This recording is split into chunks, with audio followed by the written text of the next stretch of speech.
Welcome to the Fane of Fantasy. If you, like me, are fascinated and love to get inspiration from existing myth and legends, then you'll also like this new playlist on medieval warfare. I also hope that you will agree with me that there are no better place to kick this new series off than by covering one of the most mysterious and ultimate weapons of its time: Greek fire.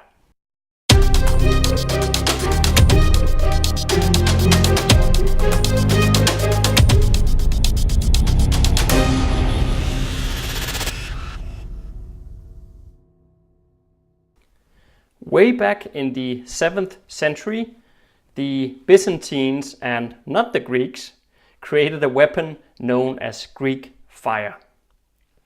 This weapon was controlled by the Byzantine emperors, and for 1,000 years they set fire to every warship that tried to take Constantinople. Ancient text dating back to the 7th century tells horror stories of this terrifying chemical which secrets have been lost in time, and we basically still don't know what it is. What we do know is that it scared the Bulgarians, the Russians, the Arabs and the Turks to death for 1,000 years. It has to be said that it's not uncommon for machines of death to be shrouded in propaganda and myth. Its creators would have a clear incentive to terrify their enemies as much as possible, but in this case it's slightly different. And when I say different, I mean in the most scary way different you can imagine. The thing is that the Byzantines were very concerned of their secrets becoming generally known, and for that reason they did everything they could to keep the information hidden. And this only confirms how powerful a weapon it really was, as propaganda was not really issued by the Byzantines themselves.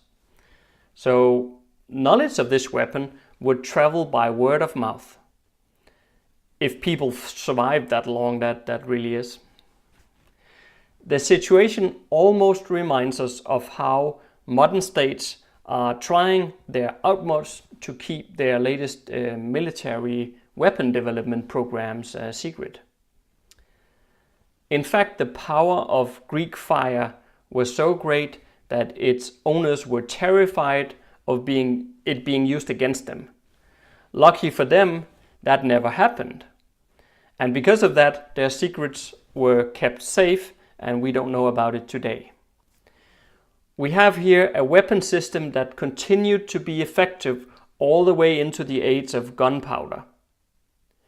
Just stop and think about that for a second. We are talking supremacy. It's like having the atomic bomb ready to launch from a ramp in your backyard while your enemies are still playing kindergarten. It's serious stuff. Really, really serious stuff. Now, there were multiple ways this weapon could be put to use. Greek fire would act as fuel for flamethrowers and even create fire grenades that would be thrown into a group of enemies. It is said to have been a very sticky substance that would latch on to clothes, armor and pretty much anything it would come into contact with. Just imagine standing next to your comrades. You have bows all lined up, ready to wreak your havoc on the enemy with a rain of arrows, and then one of these things explodes at your feet. What would you do? Providing that it didn't kill you, of course. I guess you would be inclined to jump into the nearest water that you could find, would you not? Okay, so let's say that you had enough time, you did survive, and you managed to get yourself into this water. So you stumble into a lake or something, thinking that you were so lucky you just survived certain death. And now you find that this liquid that covers you all over basically begins to burn even harder, because that is what would happen when Greek fire were brought into contact with water. Do you see how this was a weapon of terror on the ancient battlefield? I mean, imagine thousands of these grenades hurled in the faces of the enemy, and how it would have devastating effects across the entire battlefield. I'm sorry, strange that it may be, I do get really excited about stuff like this. Not that I like death and gore, but it's strangely fascinating somehow. Oh, and I'm writing fantasy, so what's your excuse? Joking aside, do let me know in the comment field though, if you like this type of video. I'm actually curious to get your opinion. And do remember to hit the like button too. Okay, I do have to ramp up the tension some more. I simply can't help it.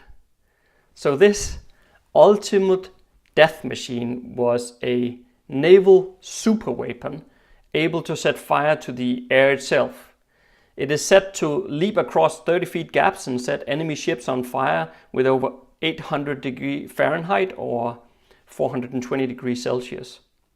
How many times do you think that needed to happen before your enemies would kind of think to themselves, what the doing here? Is this really the best place to conquer? Not many times, I would say. Greek fire was clearly a double-edged weapon though. Used correctly, you could basically turn the tide of a battle. But if you were not careful, you could easily set your own troops and even equipment on fire. Even so, I guess I have to also play the devil's advocate here in this video, even though I get so excited about this stuff. Because this weapon did not make the Byzantines invincible, even though, yeah, all my excitement does like to take it up to that kind of level of awesomeness. But Greek fire had limits. It had limited range, and once the enemies had seen it in use, they would surely find ways to kind of work around it, don't you think? I would think so. The Byzantines managed to endure for thousands of years for a number of reasons, and I'm sure it's not only related to the Greek fire itself. But I do love to let stuff like this inspire us. You know, it has been put to use in both the video game Assassin's Creed and also in Game of Thrones. So let's find inspiration in it and see what kind of tales we can spin from it. In writing, I'm in full process with book 2 of the Keystone Bone trilogy. So my editor is already working on the first half, and I'm fighting with getting the second half ready too. And I can tell you that this book is like an unruly child, and it doesn't quite behave as I want it to.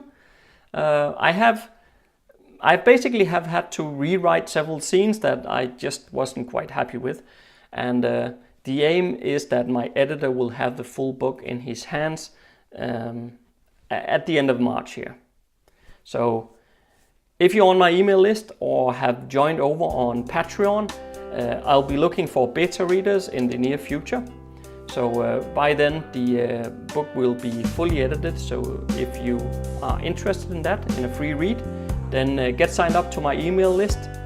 You can just head to my website. There is a link actually on the YouTube banner itself here on the channel, where you can get an exclusive download when you sign up. So check that out. And on Patreon there are also rewards for you. I hope to see you in either of the two places, and do make sure to subscribe to this channel if this is your first time here, so that I can continue to deliver new fantasy videos for you every single Monday. See you next week. Fire out!